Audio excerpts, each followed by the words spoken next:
Okay, so Andrew, just kind of by way of continuing the conversation, it it seems that maybe we left something out, and I'm already seeing rumblings of that on the board, and it's not like something that we didn't think about. To be clear, it's more something that we just didn't have time to include.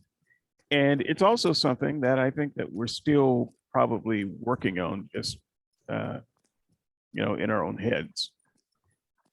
So it is about the aspect of what forgiveness is for in the first place. What's it for? Who's it for? What about holding grudges? What is a grudge exactly? And what about the self-help idea? You don't forgive for the person that did the wrong, forgive for the sake of your own health, that sort of thing. So there's a lot to that.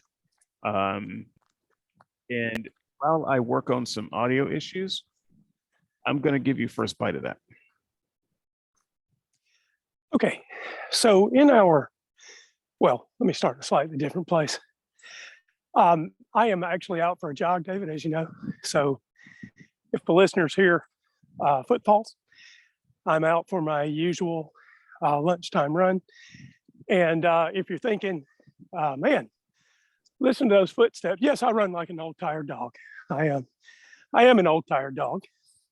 But we're going to pursue forgiveness. And sorry for what sounds like joining a 900 number.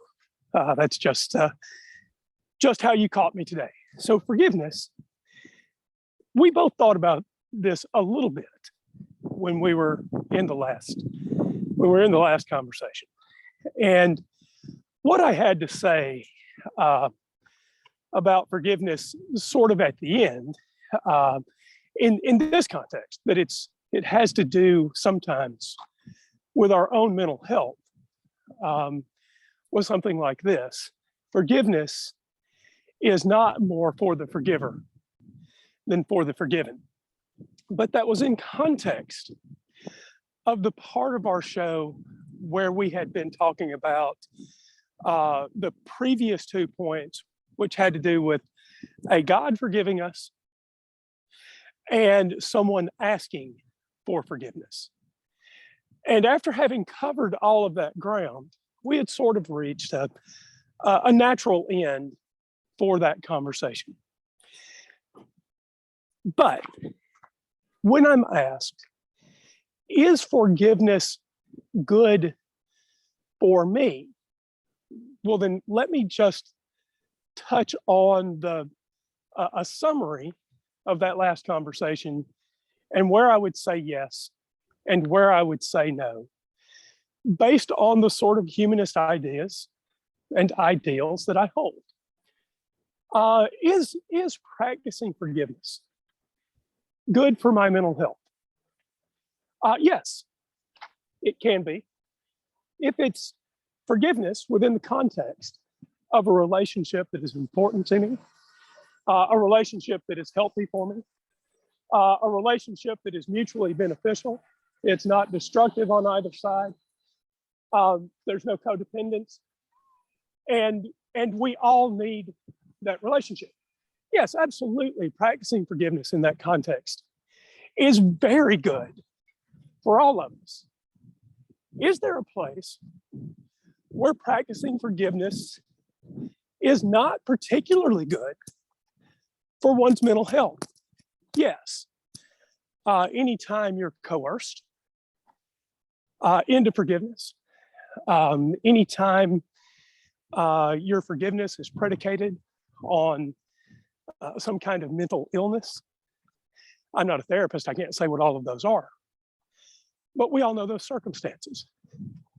But in general, I would say healthy forgiveness, however you gloss that, is absolutely good for the individual.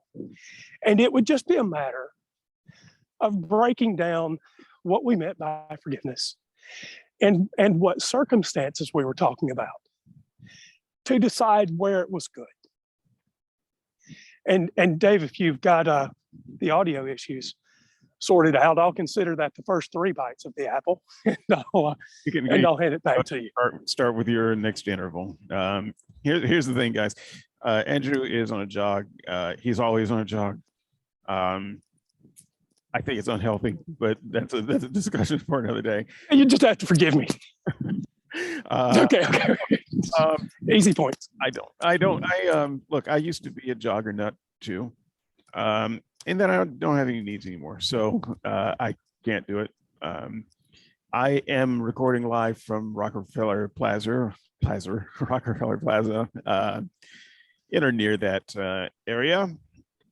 Although now that I think about it, I have no idea what it means to be recording live. That seems like an oxymoron, because when you're recording, it's always live. You're recording it at the moment. So I'm recording before a live studio audience of pigeons.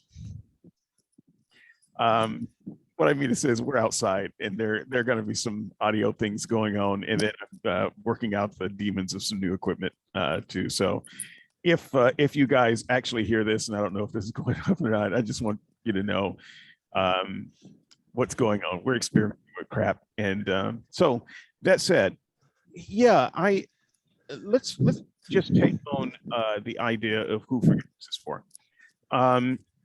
First of all, the way I define forgiveness, I think the question is moot, because I define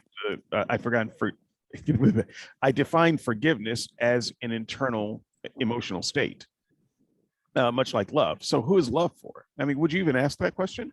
It's kind of a silly question when you think of it that way. So who is forgiveness for? Well, it's an internal emotional state. It's not for anyone. It's just a reality of your self-report of how you feel about a situation or a person or entities there. And so it's not for anyone in that way. Now, if you are asking about something else, and let's call it the act of forgiveness. And I think I'm going to need help with a better term for this, because once again, forgiveness is an emotional state. The act of forgiveness is a thing that you do in the face of having been done wrong by someone. And I consider those two different things. So I neither forgive nor not forgive.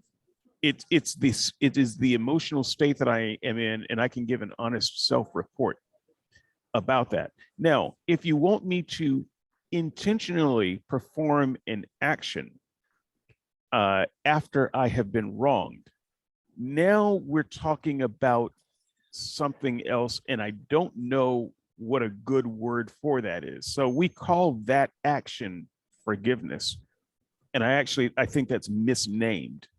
So I feel like I'm stuck with a failure of language here to go on calling that an act of forgiveness, whereas I think that we should be calling it something else. So that said, who is the act of forgiveness for? Well, I guess the act of forgiveness is for yourself. But I would also say an act of love is kind of for yourself too. You do a good thing for a faceless stranger, maybe donate money to the March of Dimes or something like that. Yeah, you care about the situation in the world, but you cared about the situation in the world before you donated to the March of Dimes. And so I think that part of that act of love kind of fulfills your self-report of the kind of person that you are and the kind of person that you want to be. And so it's an act of carrying out something that is abstract in your internal state. So if we say the same thing about forgiving someone, well, that's about me too. So let's say you've done me some kind of injury, Andrew, and the way I define forgiving is emotionally getting over it. Okay, well, I'm over it. Do who did I get over it for? Well, I got over it for me. I didn't really get over it for you. You're gonna have to get over it for you. I can't get over it for you. So if we're talking about an activity of externalizing an emotional state, I guess I would say that is indeed for me. So what kinds of things might we do when it comes to forgiving? And I think the things that we do are just more internal emotional states. So for instance, maybe we don't think about the harm that you did anymore, right? So I forgive you, and therefore I'm going to actively not think about the harm you did. I think that's kind of what people mean when they talk about acts of forgiveness. I'm honestly not sure how realistic that is. That kind of reminds me of forgive and forget. And I think forgive and forget is one of the worst doctrines you can try to practice. You should never forget. I'm not going to get a lobotomy. I remember. I should remember, because by remembering, it helps me to avoid triggering you doing the thing that you did to harm me. I need to remember that. I need to tuck that away and use that. So I don't believe in forgive and forget, but there are ways to maybe actively give yourself some mental protection against negative emotional feedback. I'll throw it back to you. So what I remember from counseling and psychology classes, sometime around the time Caesar crossed the Rubicon, I guess, so a long time ago. But what I remember is a bit of a separation between forgiveness and acceptance. Mm. And so if I had to try to gloss the difference between forgiving someone and moving on with my life, I think I would call that particular internal aspect acceptance.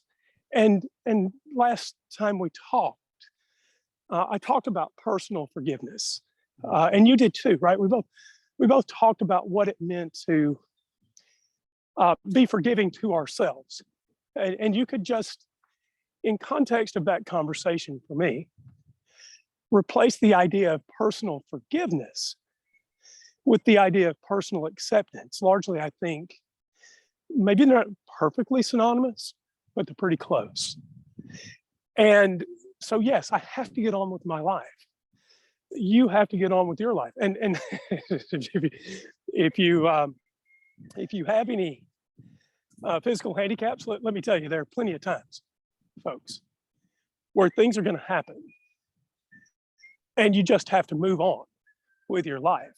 The number of times that I've walked into some place of business and needed help, and had someone in retail notice that I'm visually impaired and yell at me as if I were also deaf. I don't think I could count the number of times. Look, it's trivial, but it's a kind of thing that you don't call to the other person's attention, and you accept it and move on. Now, as wrongs get larger, it gets harder.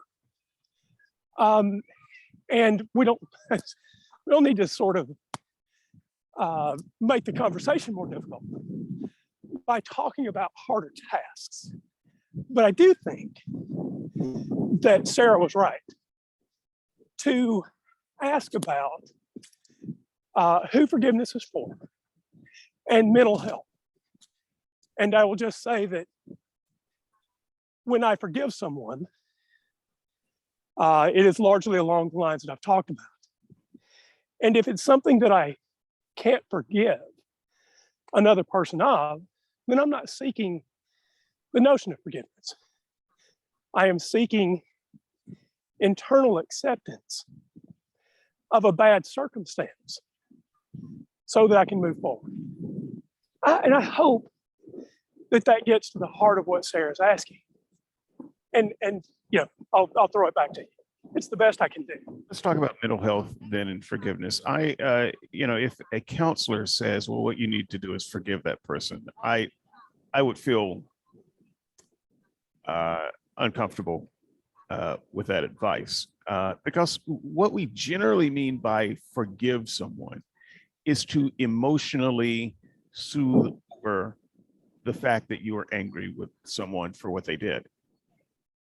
And I don't think that you should ever be asked to do that. You are angry. You might be angry about what they did forever. I think that's fine.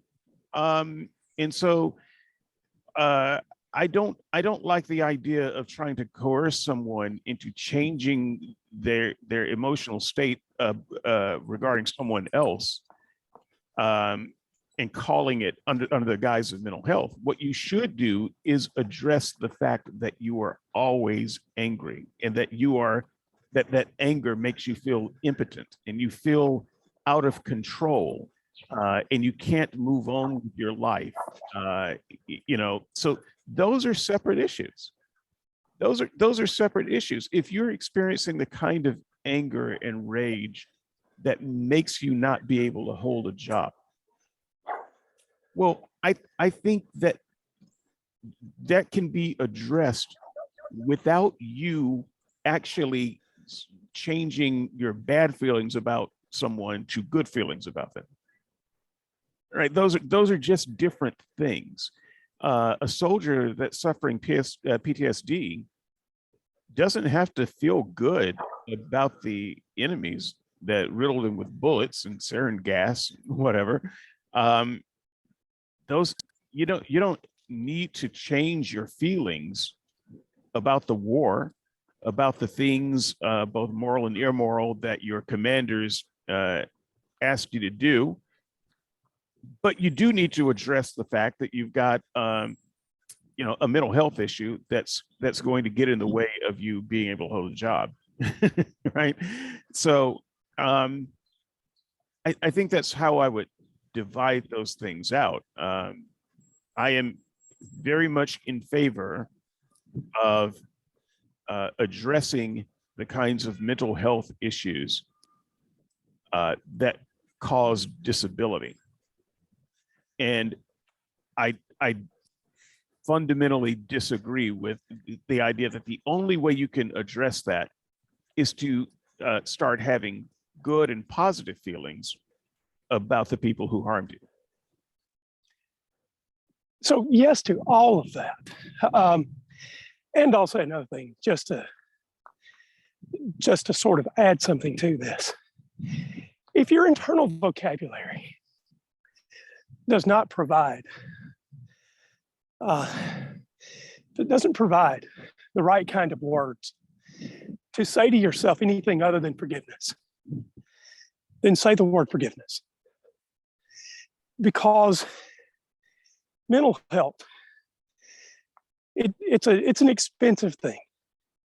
It doesn't come easily. And I think largely what we're talking about here is what it means to treat yourself well enough to be mentally healthy. And if your vocabulary, if your internal landscape needs signs painted with the word forgiveness, paint those signs with words forgiveness, with the word forgiveness. That's okay. But what I am inveighing against is the kind of forgiveness that allows you to get harmed again in some aberrant. We all have minor harms that come to us, unintentional slights. Sometimes they're intentional slights. But they're things that can be forgiven of the other person and accepted internally. There are other things that I argued the last time around, and David, you did too.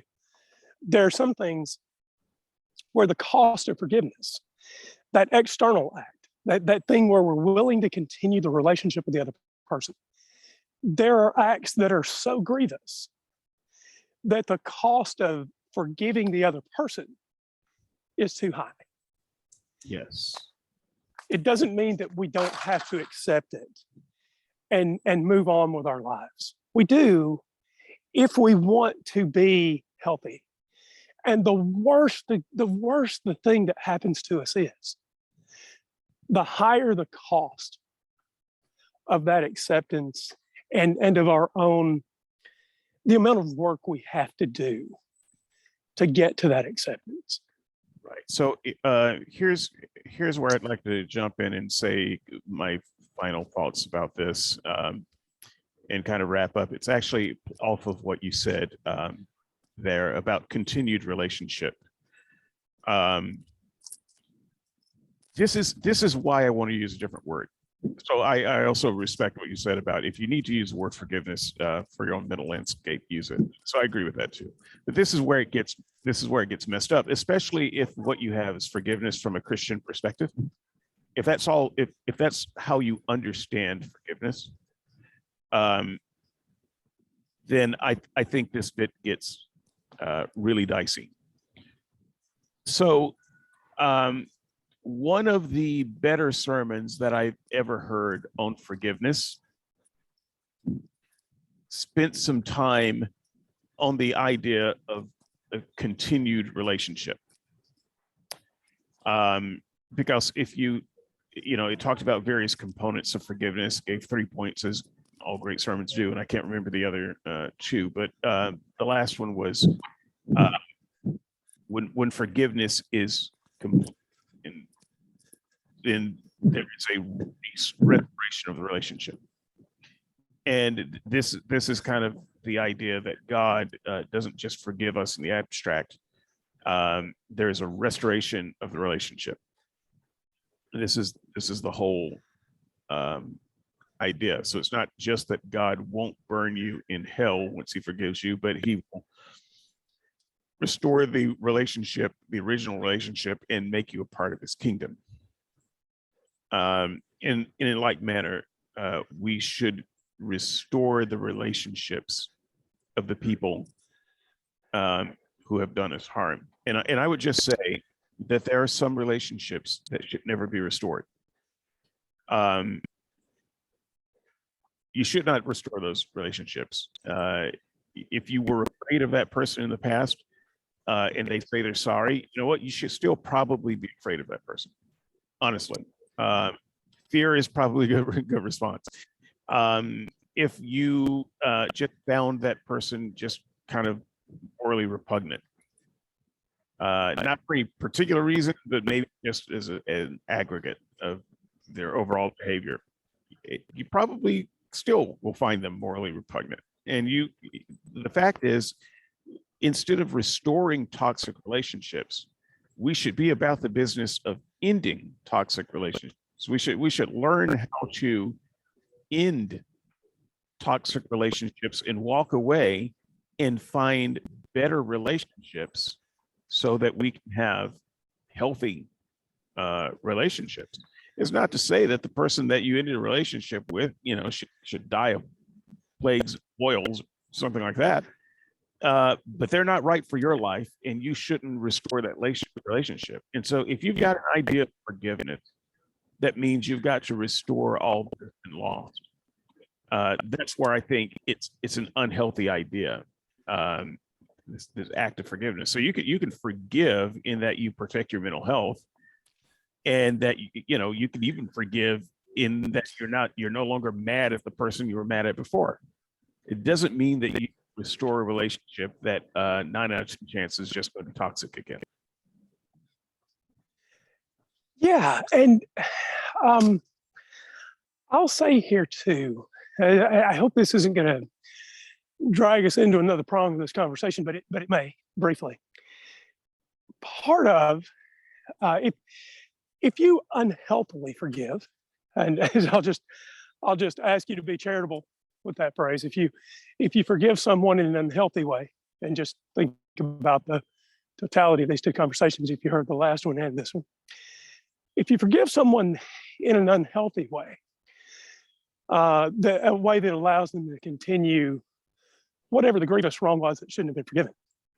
What you're doing is accepting that negative social behavior.